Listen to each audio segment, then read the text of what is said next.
Hello, everyone. My name is Zippi Livneh, and today, this evening, thank you for joining us, whether it's live or in the recording. And today, we're going to talk about how to make healthier choices in an ultra-processed world, and also leave you with some really practical, easy to apply tips and hacks to help you just make better food choices for you and your family. So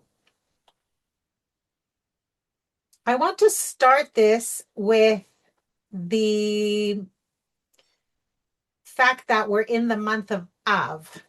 And Av is a time of introspection. We go from mourning the destruction of the temple, and we know that one of the main reasons that the Beit HaMikdash was destroyed was because of sinat chinam, which is unjustified hatred. It's not the justified hatred of some rabid anti-Semite on social media. It is that unjustified hatred.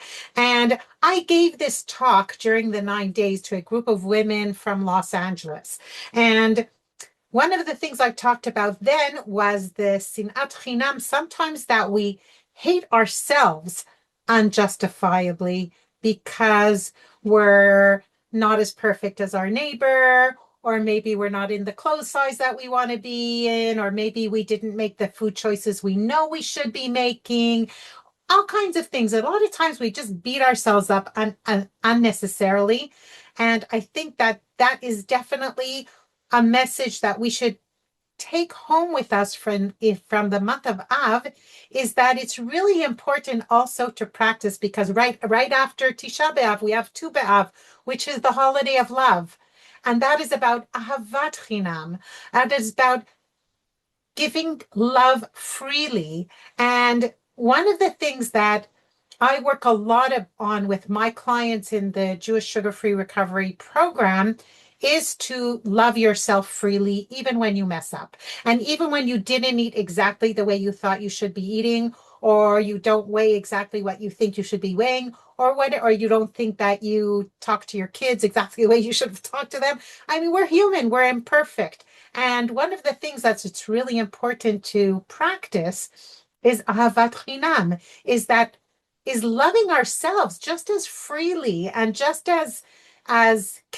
with the same compassion that we love other people. And this directly connects to the food and the things that we eat, and how our relationship with food. Because just like we have a relationship with our husbands or with our children or with our parents or with our families, we also have a relationship with the food that we eat. And this is something that I always like to begin with and to point out.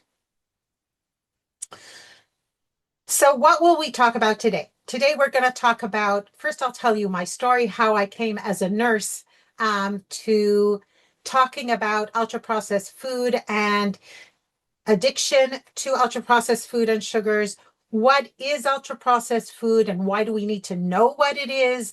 What's the recommended amount of sugar to eat? And are we all addicted to sugar? Because we all need to eat, but does that mean we all, most of us like sugar a lot. Does that mean that we're all addicted to sugar? The other thing we'll talk about is obesity and diabetes, and I'll touch on the new weight loss drugs and why we're not, how to beat the statistics. Why is it that these numbers are still going up? And you'll come out of this talk with a lot of really great tips and information to really help you just make healthier choices. I'm really putting an accent on the herb, because the point isn't to be perfect. The point is to just get that one step ahead. Because if you just do one thing more, you're one step ahead, but you're consistent about that extra step, it can make a huge difference. So one of the main take-home messages that you're going to hear a lot during this talk is that small, incremental, consistent, different changes can make a huge difference in the long run. What we won't talk about in this talk is how to go on a diet, or what you should eat, like to eat an apple and cottage cheese at 4 p.m. I'm not a dietitian, I'm a nurse. We will not talk about that. I will not scare you into eating healthy, and I will not shame you into losing weight. And I will not tell you that if you're not perfect, then it's not worth anything. These are exactly the things we're not going to talk about. Okay, so let's start with my story. This is me at age 32. It is almost 30 years ago.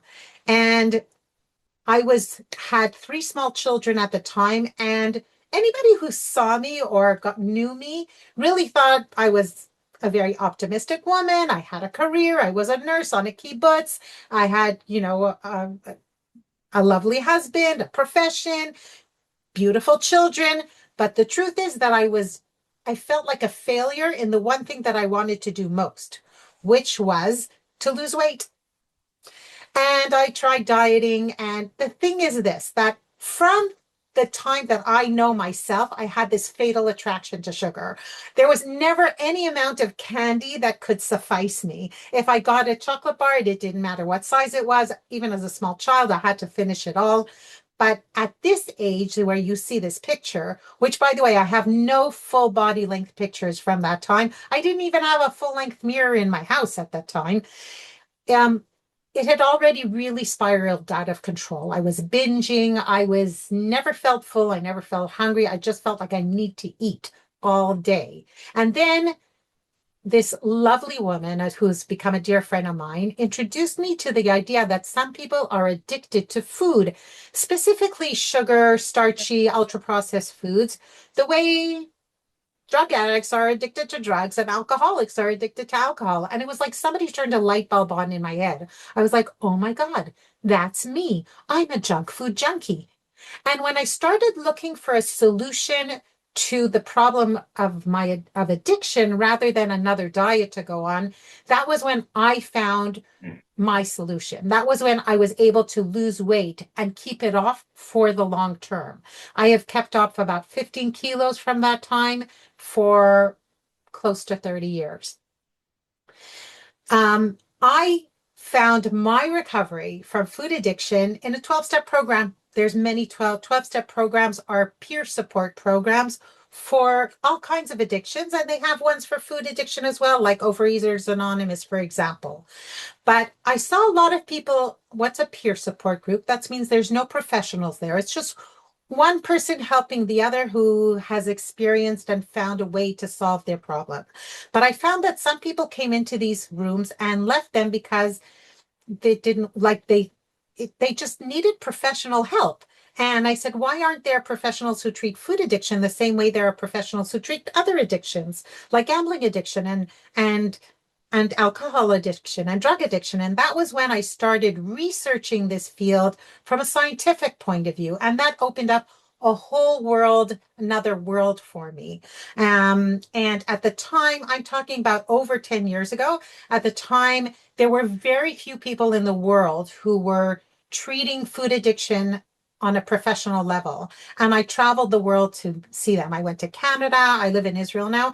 I was born in Canada, but I went to Canada. I went to Sweden. I went to the States. I really traveled to meet with the people who today are considered the pioneers of this field. Today, there are many thousands of different professionals treating food addiction. I am co-founder and was co-chair of one of I think the only international food working group of professionals for food addiction. So the reason it's important for me to tell this to you is that you have to understand that I am someone who is really one of the international leaders in this field and have been updating on the research, being involved in some of the research, really almost from the time that this has started, people have started looking at it from a scientific professional point of view. So and today, one of the things that we food addiction professionals spent a very long time discussing and thinking about is what do we call it? Because if you call it sugar addiction, well, nobody goes and, drinks sugar out of a sugar bowl. Some people are not, don't have problem controlling sweets, but have a problem controlling, let's say, savory dishes or starchy dishes. Like, so at the end of the day, there was a international consensus. There was a group of international specialists who worked on it, and we came to the conclusion that the most inclusive and exact term, even though it's not 100% perfect, is ultra processed food use disorder. In other words, ultra processed food. So the question really does come to mind, is ultra processed food the new tobacco?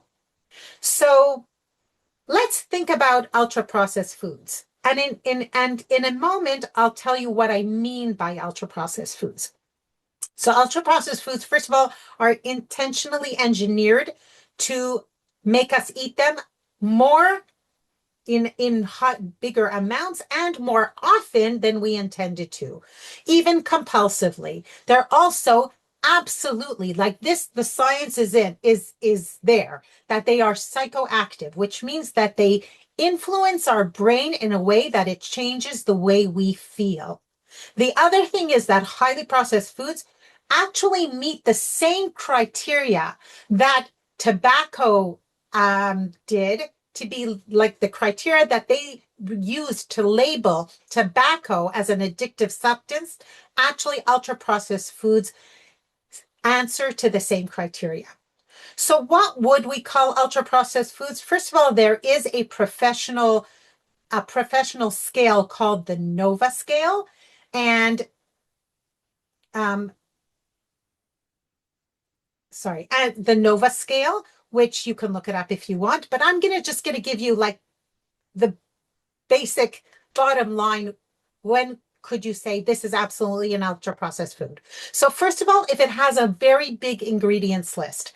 Second of all, if those ingredients are not things that you would have in your kitchen normally, or maybe it's things that you don't even know what they are because they've actually been they're not really food. They're just substances that we're eating that have been chemically produced to make a certain effect. If it's a taste effect, if it's an emulsifier that gives us a nice mouth feel, if it's aromas, whatever it is, or that to give that crunch, to give that smoothie, to give that salty, to give that sugary. And usually ultra processed foods, you can't really make it yourself in the kitchen. And this is the main thing, is that the ultra processed foods actually don't focus on nutrition. They focus on what is called hedonic eating. There's eating for nutrition, and there's eating for the sense of pleasure, that wow that it gives me, just to feel good. And it used to be that we mostly ate for nutrition. And once in a while, at a special event, we would do some hedonic eating. But now it's been switched around. Today, most of the eating that we do is hedonic eating. And you really have to kind of swim against the tide if you want most of your eating to be nutritious eating. The other thing is that these ultra processed foods are made for profit. They're not made for health. And this is very important to understand, because a lot of times I hope that you'll come out of this talk a little angry and at the food companies, because they absolutely trick us on purpose so that we'll buy foods thinking that they're healthy when they're really not. So I know that when it comes to ultra processed foods, a lot of times what really is what the most problematic ingredient of the ultra processed foods is really the carbohydrates. And that's because they really manipulate the carbohydrates. They manipulate all the food in the ultra processed foods. But I really want to touch on carbohydrates because I think sometimes they're given a bad name unnecessarily. Now, I am a big proponent of low carb diets. I think that they're good. I'm not talking about ketogenic and really I think that they're good just because by definition, they cut out a lot of the ultra processed foods. But that doesn't mean that all carbohydrates are bad. Okay, we have good carbohydrates, we have bad carbohydrates, and then we have the ugly carbohydrates, right? Like that movie, the bad, the good, and the ugly. So the good carbohydrates are the carbohydrates that are as close to nature as you can possibly get them. There's a huge difference between eating wheat kernels in a cholent than eating wheat that has been that the fiber has been stripped out of it and it's been ground into a white flour in a baguette. Okay, so the good carbs, and even if whole wheat flour, for example, what makes, well, I'm going to ask you guys, and you can unmute if you want, or you can just put it in the chat. What do you think makes carbohydrates good? There's a very specific characteristic that makes carbohydrates good. Can anybody think what that would be? Does anybody want to give their 2 cents? The germ, Sorry? the kernel, the germ, The out, germ? the outer That's coat. right. The outer coating. Yeah, Basically, what you said, Rosalind, what we call that is the fiber. yeah, the The fiber. Yeah, fiber in carbohydrates is what makes them healthy. Why? Because the fibers, what they do is they kind of make this mesh, okay, in our gut that slows the absorption of the sugars in those carbohydrates, because any carbohydrate is basically a form of sugar. Okay, it's sugar molecules. The question isn't all just about how much, it's about how quickly or slowly it's absorbed. So when you have carbohydrates that have a large amount of fiber, first of all, the amount of sugars in them is lower. Second of all, the fiber slows the absorption of the sugars so that we don't get a sugar spike in our blood glucose. Rather, we get this nice sort of natural rise that we should be getting from food when we're eating natural carbohydrates. Okay. Why are the like carbohydrates like pasta and white bread and white rice? Why are they bad carbohydrates? Because they've been stripped from the fiber. And then all you have is the available, very, very available carbohydrates.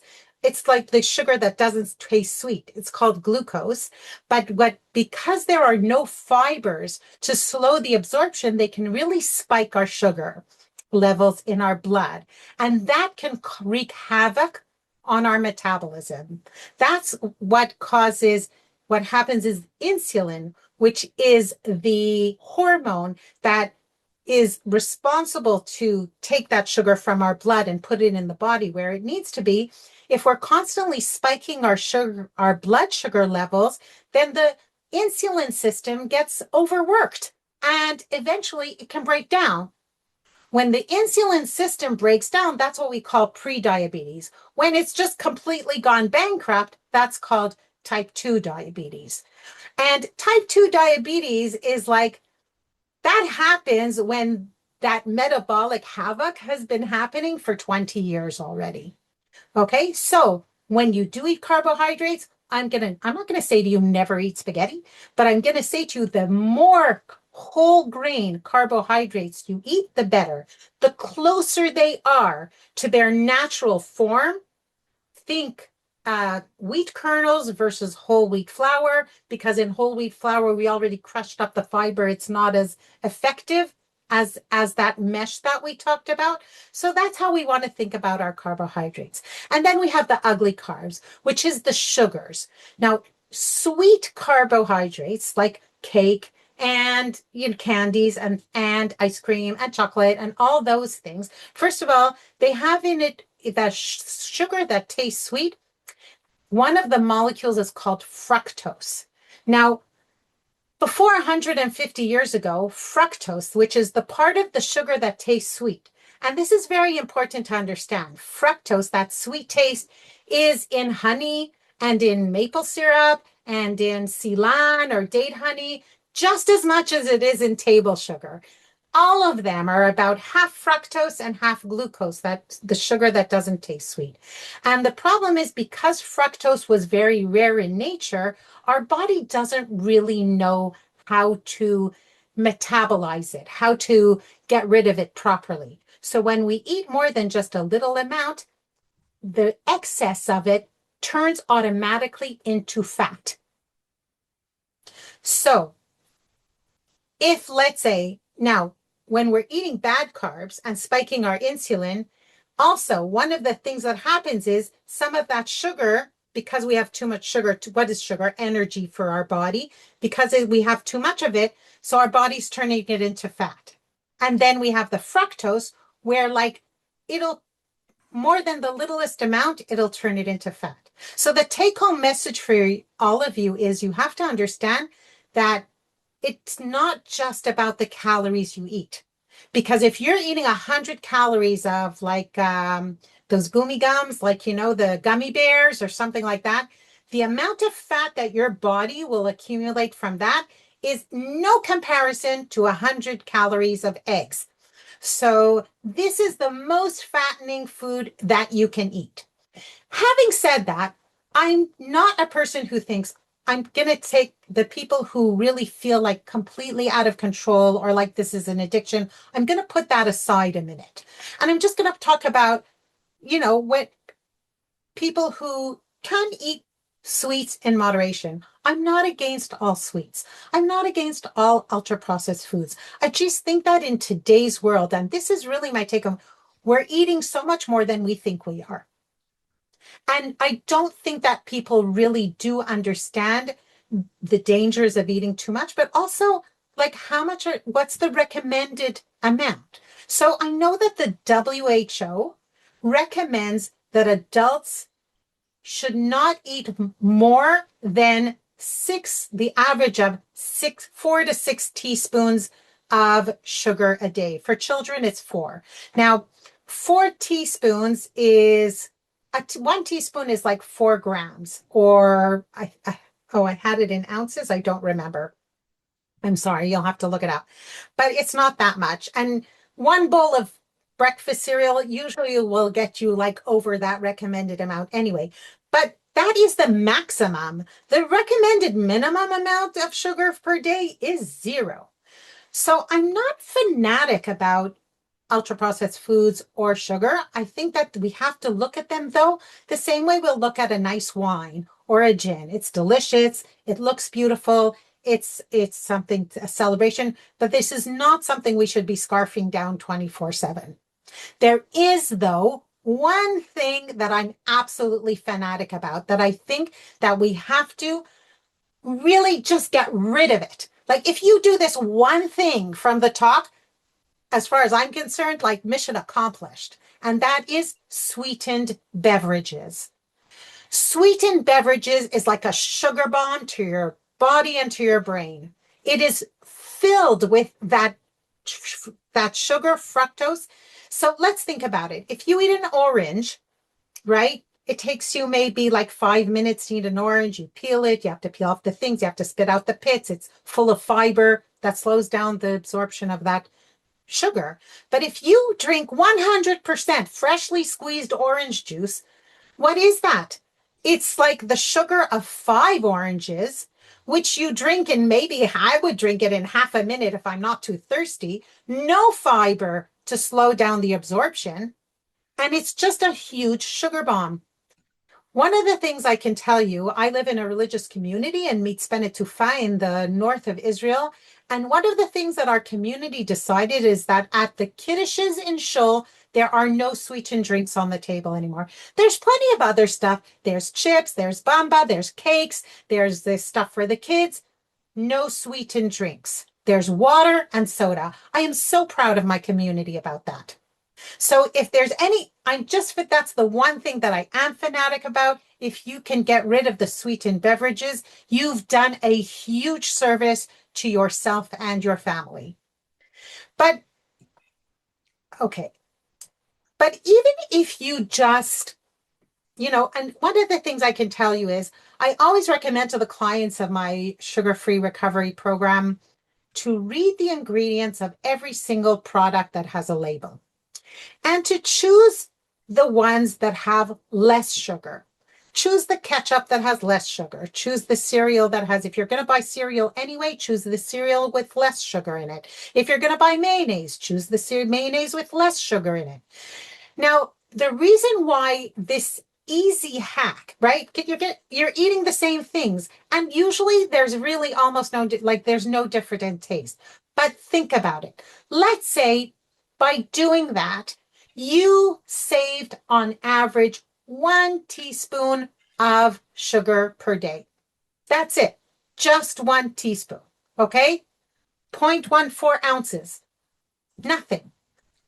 But if you think about it, after 10 years, you've reduced your sugar, whoops, sorry. You've reduced your sugar consumption by 31.7 pounds, which could be the difference between type 2 diabetes or not. So a lot of times, these small incremental differences, if you're consistent with them, that's why if you do a small difference, which is doable, and you can stick with it, that can make a huge difference in your life rather than trying these really massive, saying, okay, I'm going on a diet and it's not going to happen. This like eating lettuce and tuna all day. So this is really, See? So you're sounding like an alien. It's coming really it's coming through really funny. am I? Yes. Is anybody else hearing me funny? Orit, can you hear me well? I'm hearing you perfectly fine. So Rosalind, it might be on your end. I've never had it before. Okay, no problem. I'll survive. Okay.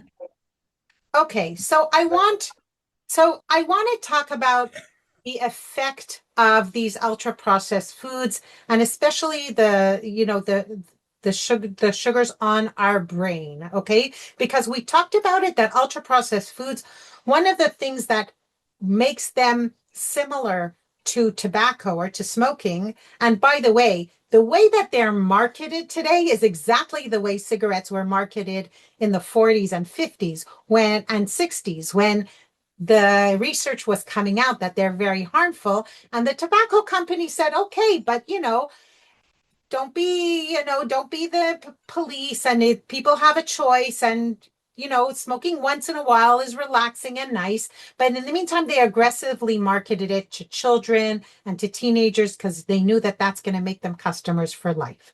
Now, I want to show you a video of a baby who ate ice cream for the first time.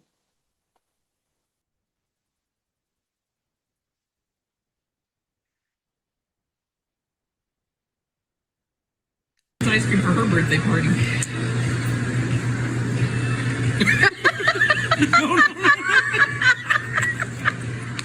Legally, let go. Let go. Let go. You guys are helping Brittany.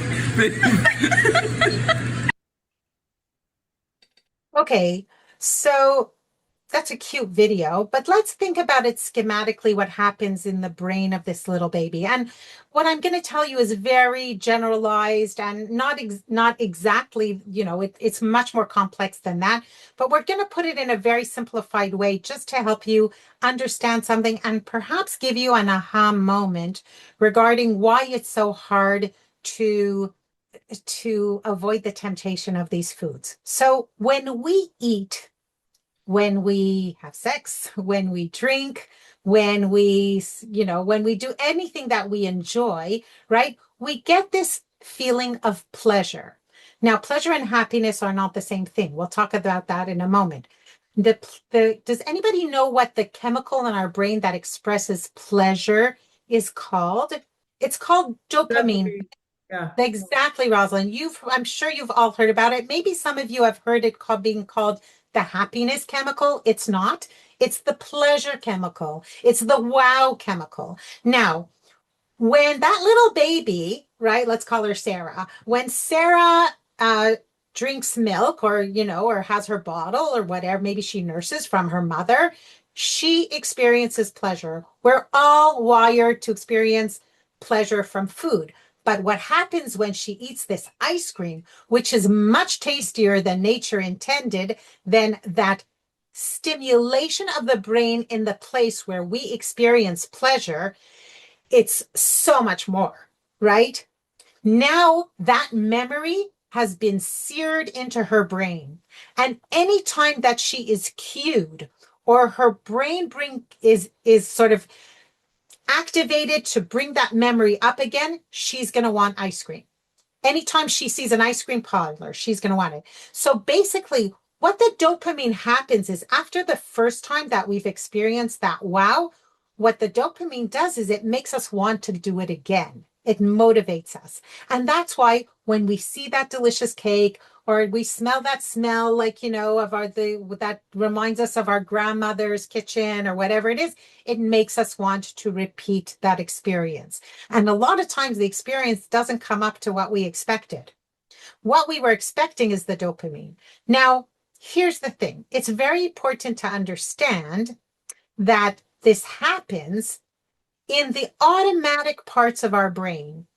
This part of our brain, which is called the reptilian brain, is basically where the automatic functions happen. It's about urges. It's about fight or flight. It's about reflexes. It's about the automatic things that we don't think about, like breathing, like blood pressure, like balance. So what we have to remember is that this part of the brain has nothing to do with logic or willpower. This is why I've called my talk Beyond Willpower, because that place in the brain that reminds us, wow, this is wow, I want to do it again, has nothing, it's not the place where willpower exists. Willpower exists in this part of our brain that makes us human, where logic, it's called executive functioning, or in our neurocortex, which is where we have our morals and our self-discipline and language and memory and on the things that we do purposely. So if you find yourself doing things regarding food that don't make sense to you, that are not aligned with your values, with your health goals for yourself, and you just don't understand, why did I eat that? I meant to have one. Why did I finish the whole box? Who does that? This is why, because we're talking about the part of the brain that has nothing to do with logic or willpower. So because today we're being cued 24/7, eat me, drink me, eat me, drink me, eat me, drink me. It's sort of like, I don't know if you guys have heard this term, golem shekam al yotzro. It's like a Frankenstein thing, right? It's the most basic survival mechanism that we have, that the food industry is kind of like hijacked, and now it's become completely out of control. And this is one of the reasons why the statistics of all these metabolic diseases that are hugely influenced by our diet are not doing any better, even though we know so much more about them and the medications we have for them are so much more sophisticated and so much more efficient. But yet the numbers are still going up because our environment is constantly cueing us in a place that has nothing to do with logic. Okay, so that is why many people fall into the pleasure trap. But before I talk about the pleasure trap, I'm just going to answer Rosalind that she said, is there a better natural sugar to use instead of granular sugar, please? So in my opinion, all sugars, including natural sugars, should be consumed in very limited quantities. I do think that honey, let's say, or honey, for example, does have certain, according to some research, nutritious qualities that maybe other sugars don't have. But even so, the amount of fructose that is in it, none of these sugars are a blank check, are like carte blanche. Any sugars should be used very sparingly. So this is what I said. Then there are some natural sugar substitutes. I do think that when it comes to sugar substitutes, the ones that are in all the diet, ultra processed foods are not good for you, and definitely pregnant women and children should not be using them. But there's monk fruit or stevia, which are natural substances that you can use that are not sugar to sweeten things. Okay, so I hope that answered your question, Rosalind. Okay, so let's talk about the sugar trap that we fall into because of the way our brain works when we are exposed or when we're cued to remember the wonderful experience of these foods. So when we eat natural foods, let's say a baby, right? That's Sarah, before she ever had ice cream, before she had any ultra processed foods, we get natural pleasure from natural foods. And then when we eat these amazing, much more delicious than nature intended, hyper delicious foods, so our brain is overstimulated. But when we keep consuming them, at some point what happens is that our brain gets used to it, like the new normal. And then let's say somebody who's been eating a lot of ultra processed foods and sweets and stuff like that, and maybe their blood work goes up, maybe they gained some weight and they want to lose it. Maybe their doctor said their high blood pressure is going up. They need to go on a diet and eat healthier and stuff like that. What happens at the beginning is that because so if all these ultra delicious foods now have become the normal foods, when we start eating healthy foods, it tastes terrible. It's like we're eating exactly the right things, and it tastes and feels so wrong. It tastes bland. It doesn't feel good. Sometimes even people get cranky or irritated or headaches or fluey, and that is called a sugar detox. So if we do know that this is what it is, okay, I'm going to give you an example. My mom was a chronic dieter, okay? And at some point, just my dad said to her, Seema, will you please stop dieting? Because he just couldn't handle how irritated she would become when she started her new diet. But if we understand that this is actually just a temporary period where if we get through it, we will start enjoying natural food in a natural way. Our taste buds recalibrate, our metabolism recalibrates, our brain recalibrates to enjoy natural food with a natural amount of pleasure. If we know that, and usually that detox period takes about a month, plus minus. Different people experience it different way. And so then we can start experiencing natural pleasure for natural food. So we talked a little bit about the difference between pleasure and happiness. And I just want to really give the difference because the food companies are selling this, and in general, the consumer society that we live in keeps selling us this message that if we experience pleasure, it'll make us happier. And nothing can be further from the truth. They actually work against each other. So pleasure is short-lived and happiness is long-lived. Pleasure is about taking. What can I get from it? Happiness is about giving. Pleasure can be achieved with substances, be it food, be it drugs, be it alcohol, be it shopping, gambling. It can be many, many things. But happiness is achieved and it's usually just something that I experience it myself. Even if I'm with other people, the pleasure is about me, myself, and I. Whereas happiness, we really do experience it in social groups. And the extreme of pleasure can lead to addiction, whereas you can't get addicted to too many walks on the beach at sunset. That's the honest truth. So and even the chemicals in our brain that are stimulated between pleasure and happiness, they are two different neurochemicals. Dopamine is the one that comes to expression with pleasure, but serotonin is the one that comes to expression with happiness. And serotonin is the chemical in the brain. For example, people who take antidepressants, it leaves the serotonin in the brain longer. And they actually, in some ways, work against each other. Have you ever noticed people who fall in love, suddenly they'll quit smoking, they won't need certain addictive substances or behaviors that they needed before. Whereas people who are addicted are not very happy people. So and they even work in different areas of the brain. For example, dopamine really works more in the area that's concentrated in the automatic parts of the brain, whereas serotonin works throughout the brain. So yes, everybody loves, everybody is biologically wired to love sugary, starchy foods because in nature, they were actually quite rare and they are what gives us very available energy. But addiction is not just liking. Addiction is the extreme of pleasure.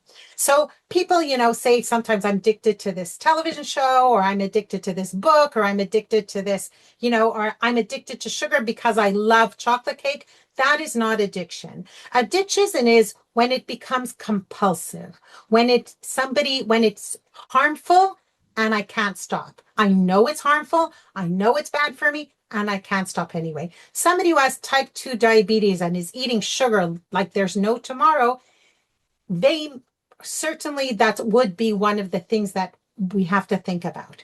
Okay, we'll talk a little bit about that. Or people who feel like instead of them controlling their food, food controls their whole life. Like it takes over.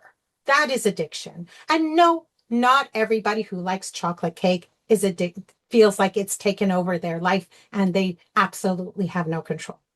But if there is people who feel that way, please stay, or if you're watching the recording, listen to the end of this talk, because I will be talking about my program, which is called the Sugar-Free Recovery Program, which is meant for people who feel like that, who feel like ultra-processed foods or sugars have actually become an addiction. So if not everybody who is overweight or even type 2 diabetes or whatever is addicted, why do the numbers keep rising? We know so much. We have so much awareness. We have such great treatments today for heart disease, for blood pressure, there's a whole slew of metabolic conditions, not just diabetes and obesity, that get worse because of bad nutrition and because of high consumption of ultra-processed foods. So why are the numbers keep going up with all this knowledge? And I think one of the things that we don't give enough respect and credit to is our environment. Okay? Because the myth is this message. What is the messaging that we get? Eat less and move more. Eat healthy and exercise, and then everything will be fine. Problem solved. But what does that mean when we get that message that the solution to the problem is to eat less and move more? Then that means that the problem is that anybody who doesn't do that is a lazy fat pig. Sloth and gluttony. It's basically all about personal responsibility. If you are overweight or obese, if you have type 2 diabetes and and your numbers aren't in control, it's on you. And it's your fault and it's your responsibility to solve it. But in the meantime, I want you to see this picture. And the reason why I put this picture up here, because this is the first thing you see when you walk into one of the major healthcare clinics not far from my home. It's the first thing you see when you walk in the door. Then that place where they're treating the obesity and the diabetes and the heart failure and the blood pressure. This cart has nothing that is healthy except maybe the milk that goes in the coffee. So our environment is a huge factor to the food choices that we make. I can't stress this enough. Our environment is a huge factor that determines the food choices we make. And the reason why this is so important, because some of the tips that I'm going to give you is about how to change your food environment at home to make those choices easier. I want to talk a little bit about the weight loss drugs because everybody's talking about them and because they've become so popular. A friend of mine who works in a similar field to me said there's about 7 million people in the UK now taking these new GLP-1 weight loss drugs. So I am not against them. I think that they're actually a good thing. And I'm very happy that they've come into the market. Certainly for type 2 diabetes, these drugs are a game changer. I'm, of course, talking about the jabs, Wegovy, Saxenda, Mounjaro. Soon they'll be coming out, some of them in pill form, maybe. So, but this is not a magic bullet. Certainly not. So let's talk about the pros and cons. First of all, like I said, for type 2 diabetes, for balancing out type 2 diabetes, they really are a game changer. They also do reduce food noise and food cravings. Many people who take them have reported it, and it's also being shown up in research. So, which means the reason why these drugs cause less appetite is because they cause the stomach to empty slower, so that people stay full for much longer. But what it's coming out is there's also obviously more to these drugs than that. There is some kind of effect on the brain where people are saying that it's not just that they're feeling full, but they have less food noise. And it does improve metabolic function. And here's the thing, they're very effective. They really are. But they also have some downsides.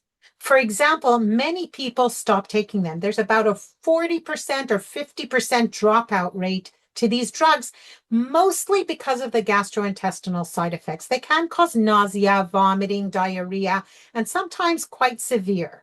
But here's another thing that's not being talked about enough about these GLP-1s, is that these injections cause muscle loss. Now, look, when anybody loses weight, they're going to lose excess fat, and they're also going to lose some muscle along with that excess fat. But it's been shown again and again that the people who lose weight with the GLP-1s, their muscle mass is going down much higher proportion than people who are just losing weight without these GLP-1 drugs. So one thing that is absolutely critical for anyone taking these jabs is to eat a lot of protein and to do strength training in order to preserve muscle mass. Because when we lose the muscle, we're losing the protection around our bones, and then we're at risk of falling. And here's the other thing, is that sometimes, especially people who stop using these drugs without medical advice, a lot of times they'll just stop right away. And then there's this rebound effect, like that food noise and those cravings come back with a vengeance. So think about it. Somebody took the drugs, maybe let's say didn't work out, didn't do strength training, didn't really think about their diet. They just ate less, but didn't make sure they eat enough protein and eat well. They kind of used it as this like medication to help them keep eating junk, but eat less so that they can lose weight. And then either they reach their goal weight, or maybe they had side effects, or maybe it was too expensive, and they stop right away. And now the cravings and the appetite come back with a vengeance. Now, what's replacing that muscle mass that they lost is fat. So it's like, it's basically, it was a lose-lose situation. So this is something that's very important to know about these drugs and be aware of. So anyone taking them must be doing strength training and must be making sure that they eat enough protein. And again, there is a high dropout rate. Okay, so I want to give some food for thought. After all the things that we've talked about, like the Candyman in Shoal. You know, I remember the Candyman in Shoal when I was little. But when I was little, I wasn't eating the amount of ultra-processed foods that kids eat today.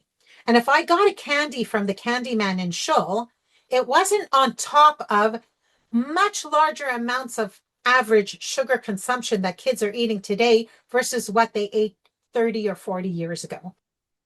And in our Shoal, you know, and today, like, these things are much cheaper, they're much more available. In our Shoal, one time my husband counted 8 Candymen, and that's on top of the candies we throw maybe at a bar mitzvah or at a shul or what have you. So I'm not giving an opinion here. I'm just saying these are things that maybe we need to start discussing that aren't being discussed today. Or, for example, sweetened beverages at parties and kiddushes, or what I call the leftovers dilemma. Now, I'm not talking about leftover chicken that we had from Shabbat. Are we going to throw it away or not throw it away?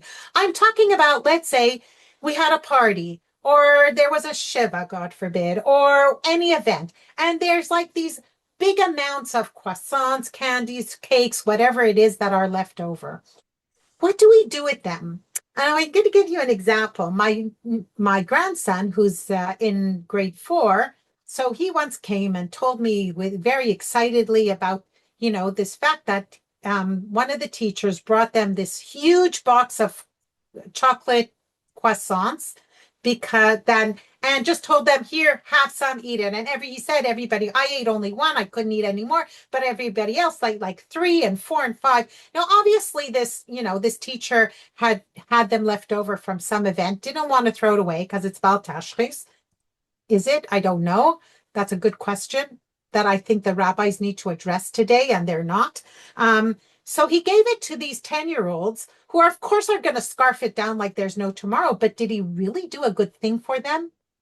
This is a question I think that we need to ask ourselves. I am going to tell you that Rav Aviner, who is a very respected posek in the Dati Leumi community, has deemed that throwing candy away is not Bal Tashrit because it's so harmful to health. Okay, let's get down to Tachlis. Some tips for you to come away with, practical things, how to help you get that incremental difference, just like a little bit better than where you are today. Wherever you are, it doesn't matter. If we go one step forward, that's huge if you're consistent with it. So here are 3 very easy to apply rules that can really make a difference in getting you and your family eating healthier. First of all, we talked about the environment and how important it is and how much it influences our food choices. So we can't control the environment. I can't control what food cart is going to be at the entrance to a medical clinic near my home, but I can control what the food environment is going to be in my house. So if we make choices to have certain nash and cakes and whatever it is at home, okay, but don't leave them out on the counter.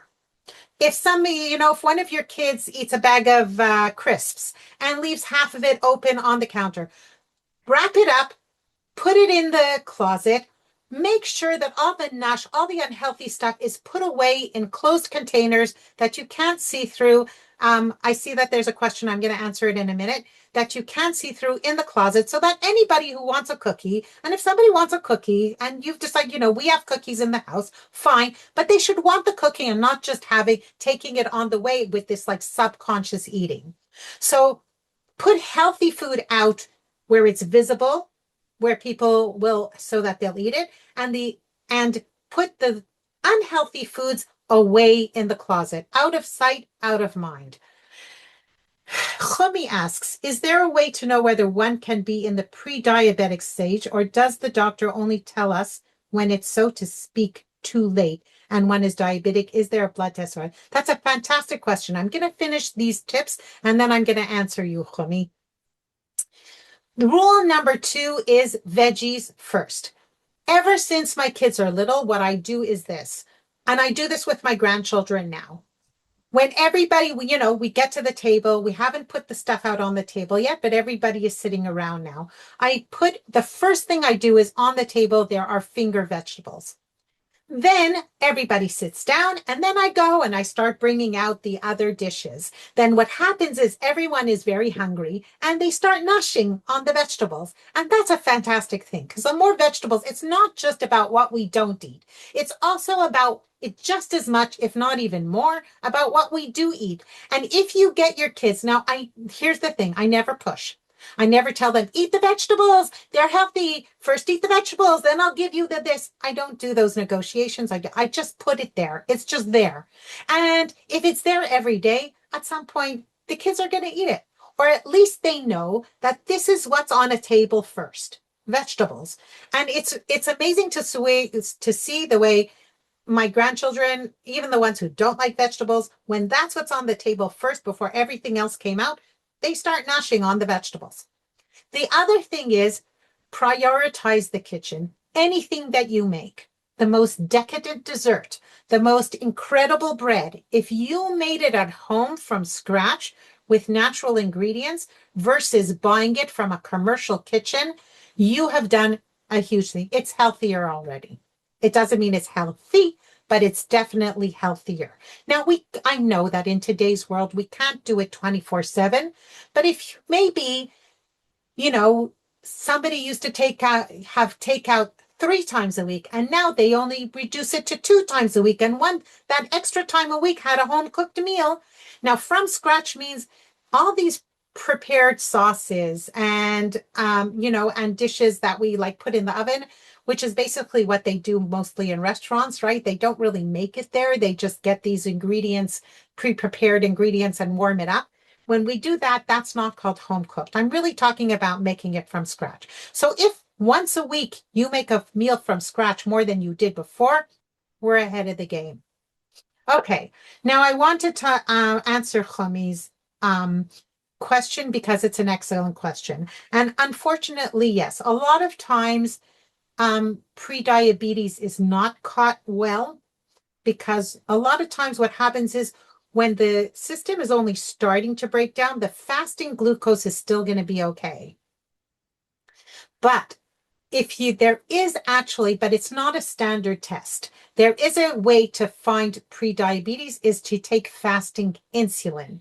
Because what happens is before the diabetes, like before the whole system starts going bankrupt, when it's just like having trouble, the insulin starts working harder. And that's what eventually breaks down the system. So if you take fasting insulin and you see that the blood sugar level is normal, but the fasting insulin is too high, that can be a sign of prediabetes. I am going to say, having said that most doctors do not prescribe those tests, and even some of them object when patients ask for them because it's not a standard test. I also don't know how the health system in UK works regarding asking your doctor for non-standard tests, but a good standard test that most doctors will do is the HbA1c, which basically takes the average of your sugar levels for 3 months. And I think that people should be doing, even if they're healthy. Like once in a while, from age 40, 50, something like that, people should be taking HbA1c. Okay. Khomi, is it pathetic? It is what it is. And the doctors are really doing their best in a very imperfect system. I'm going to say that, to their defense. I hope that answers your question. Okay. Here's another really good tip for you. And this is about the Seder of your plate. Okay. It's not just about what we eat in a meal, but it's also about what we ate first, second, and third. So my recommendation to you is always begin your meal with vegetables. Take the vegetable dish first. This works really, really well to help you eat healthier without changing anything that you actually ate in your meal. Because when we eat vegetables first, what are vegetables high in? Remember when we talked about with the good carbohydrates? Fiber. So when we eat a high fiber and highly nutritious food like vegetables, first of all, when we eat it at the beginning of the meal, it's when we're hungriest. It's when the food tastes most delicious, and we eat fastest. So let's use those natural tendencies to eat more vegetables and they'll taste better. The other thing is when we begin our meal with vegetables, so we're eating a high fiber food that then slows the absorption of the carbohydrates that we eat over the course of our meal. So what should be, if we talk about like the macronutrients, the order is first vegetables, then proteins, and then carbohydrates. So the carbohydrates should be towards the end of the meal. And what that does is that prevents that sugar spike from the carbohydrates that we eat. Here is your summer survival kit, but this is actually a really, really good practical things that you can practice that also just help you naturally make healthier choices. So first of all, like I said, what you see is what there is. That's actually a psychological phenomenon. So make sure that you keep healthy food lying around and keep junk food in closed containers and in the closets. Okay. Another thing we have to know is it's not just about what we see as what there is we really, really do eat with our eyes. So when there's more variety, I'll give you an example. I had one of my clients, she said when she came, she really wanted to detox from sugar and to extremely lower her sugar consumption. And she joined up to my program and she explained to me one of her big problems. She said, I'll give you an example. My son brought like 5 different flavors of ice cream, of Ben and Jerry's ice cream, I had to try them all. So I had 5 portions of ice cream. So this is actually a very natural reaction to our brain. When our brain sees a lot of variety, it wants all of it. So use this in order to actually help you and your family eat healthier. When you do buy NASH, buy less variety and bigger amounts. Don't buy the chocolates that have like, it's like 20 chocolates in a bag and each one is a different one. Get the one that it's one kind, like have one kind of chocolate, one kind of maybe, crisps or pretzels or whatever it is, and have them in an amount that your kids will want, will not feel deprived with, but just use less variety. Same thing with dessert. Don't make 3 kinds of desserts. Make 1 dessert and a really nice fruit. And everybody will thank you for it. Because if you make 3, everybody has to taste all 3. The other thing is, you know what kryptonite is, right? It's like, I don't know, time goes by. It's like that thing that Superman would go right next to it and it would just make him very weak. All his superpowers would drain away. When it comes to NASH and junk and food and desserts or whatever, we all have our own specific kryptonite that is like that one food that we just can't resist. And when it's there, we eat too much of it and we just can't control it.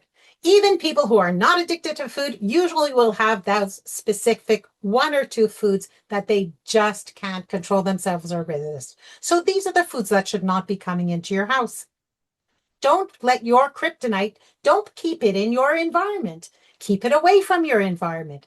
Once in a while, you went to a bar mitzvah, you went to a wedding, it was there, you went to a restaurant, you decided to treat yourself and order it. That's a choice, but don't keep it around the house. The other thing I'm going to tell you, okay, and believe me, and you might say, oh, but my kids, they expect it. My guests, they're coming. Every time they come, I always make it. Believe me, usually if you'll ask your kids, what do you prefer, a happy mother or some like this cake that I usually make? All your kids will say a happy mother. Here's the other thing about a summer survival kit that's really, really important. And that is that negative talk about weight gain, about over obesity, about diet, about calories. These things are very detrimental to our own mental health. And they're also very detrimental to our family members who hear these conversations. Not just girls, boys too, husbands too, parents too, cousins too. I have yet to meet the woman who hated herself into changing to healthy eating for the long term. I'm going to say that again. I've been in this. I have over 30 years of experience helping people recover from food addiction. And I have yet to meet the woman who has really hated herself into long-term change to healthy eating. Refraining from this negative talk. One of my most vivid childhood memories is sitting next to my mother as a little girl and seeing her in front of the mirror saying, oh, look at these thighs. Oh, I'm such a fat cow. I see the pictures of her today. She was gorgeous. She had a beautiful figure, but she just couldn't see it. But the negative talk that I heard as a child, I know that it deeply affected me. And I'm going to tell you, if you make that change today, it's something. Even if it's something maybe, so no negative talk, no talk about diet, calories, it's fattening. Talk about healthy and unhealthy. I think that's okay. But I also want to say that kids, especially those of you who have children who really want to, if you want to influence your children into healthy eating, you can't talk them into healthy eating. Our children learn from us from what we do. They don't learn from what we say. They learn from what we do. And if they see us, fake it till you make it, ladies, even if you don't feel it. But because if they see us speaking positively about the parts of our body that we like, they will get a positive, they will be influenced by that positivity. Because it doesn't work just in the negative. It works also in the positive. If they see us putting vegetables on every meal, they'll understand that vegetables is an integral part of every meal. If they see us making an effort to eat healthy, not about dieting, not about weight loss, but about eating healthy for myself, they will get that message for themselves. And it takes time. I have one son who ate in a very, very unhealthy way. And today he is over 30. And for the past 2 years, he's been amazing. But he knows how to do it because he had a really good example from home. So most importantly, and this would really be my take-home message, is be soft on yourself. Now, I want to take a few moments to talk about those of you who perhaps, whether you're watching the recording or whether you're here, that you say, like, Zippi, I could teach a dietitian about healthy eating. And I know everything that you said. And I've read it all, I've signed it all, I've tried it all. Nothing works. These are the women who these next 10 minutes are for. I want to talk about my Jewish sugar-free recovery program that I've created for women who really feel like sugar or ultra-processed foods or these starchy, sweet foods are like cigarettes to a heavy smoker or alcohol to an alcoholic, where they really want to stop. They really want to make different choices, and they somehow just can't do it alone. This is my shlichut. This is what I feel that really is part of, for me, is a very deep feeling of even a spiritual feeling of shlichut to help these women. So what is the sugar-free recovery program? It's a 3-month, one-on-one, very personally tailored program. The first month concentrates mostly on the physical side of detoxing from sugary ultra-processed foods. It means that people who join this program, we don't necessarily do it from day one, and it doesn't have to be perfect, but the people who join my program, I encourage them to be willing to part with added sugar and white flours for at least 90 days. And sometimes that sounds like, oh my God, that's mission impossible. But actually, with the right professional guidance, not only is it possible, it feels amazing after the initial detox period. So then the first phase, what we do is we concentrate mostly on the physical side, making a food plan that works for you. That's why I say a lot of times when people who are interested in my program ask me, is fruit allowed? Is this allowed? Is that allowed? There's nothing that's allowed or not allowed. It's about the choices we make. But we make a food plan and we do that process of the detox very personally tailored according to your tastes, according to your traditions, according to your life routine, according to your life conditions. So this is something, and I'm not here to break anybody. We make it in a very doable way. There's some people who a certain rhythm to do things very quickly. That's the way it works for them. Some people need a more gradual approach. This is why my program is very personally tailored.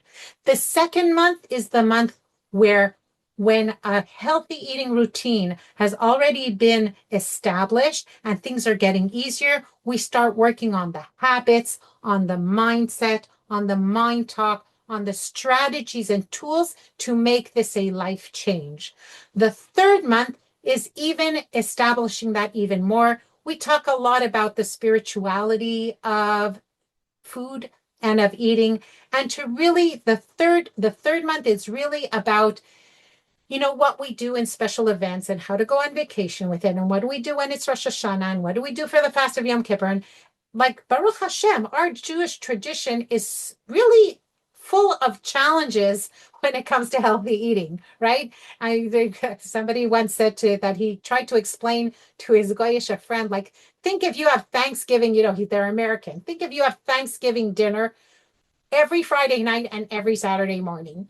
So this is what do we do about Kiddush? What do we do about washing? What do we do?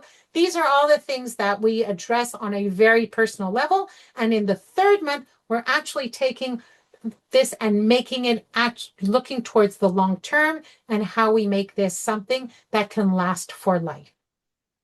So if you are one of these women, just imagine waking up every day knowing that yesterday you ate in a way that nourished your body, and today you're going to do the same.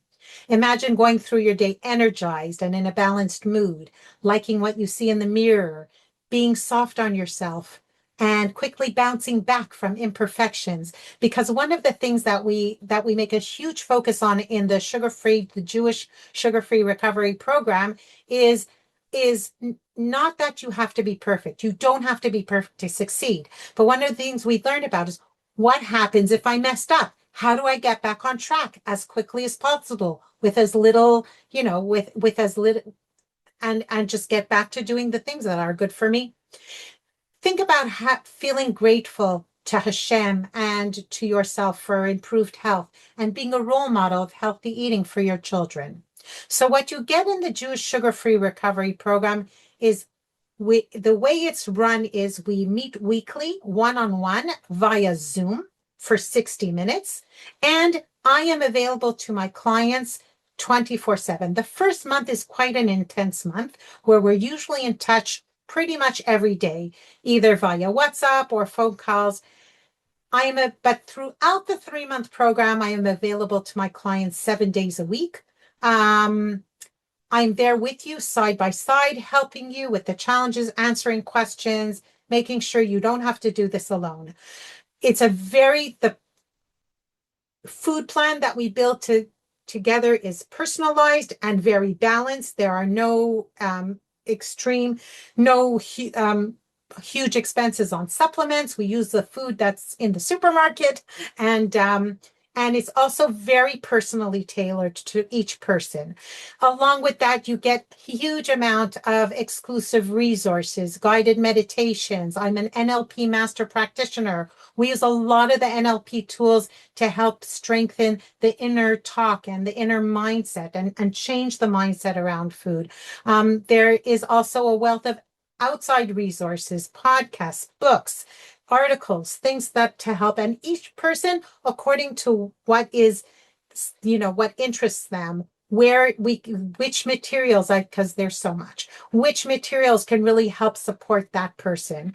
And one of the things that is most important is this whole program is done in a very safe and loving and accepting space. I meet my clients where they are.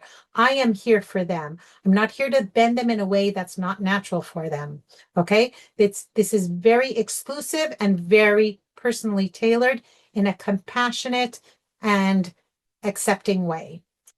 So Rambam says, maintaining a healthy and sound body is among the ways of Hashem, for one cannot understand or have any knowledge of the Creator if he is ill. There will be some really cool stuff that I'm going to post on the group tomorrow. First of all, the recording will come up in the next day or two. Usually I edit it a little bit, so it might take a couple of days. But you can join, if you haven't yet, you can join the free sugar and Jewish and sugar-free WhatsApp group, where there I just post motivational materials. Anybody who is interested in the Jewish sugar-free recovery program, what I would suggest is to contact me personally. We will set up a complimentary, of course, call to discuss what your needs are and how I can help you.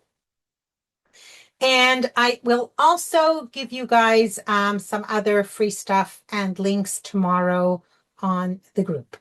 So that is it for this evening. Thank you very much for being here or for listening to the recording if you are.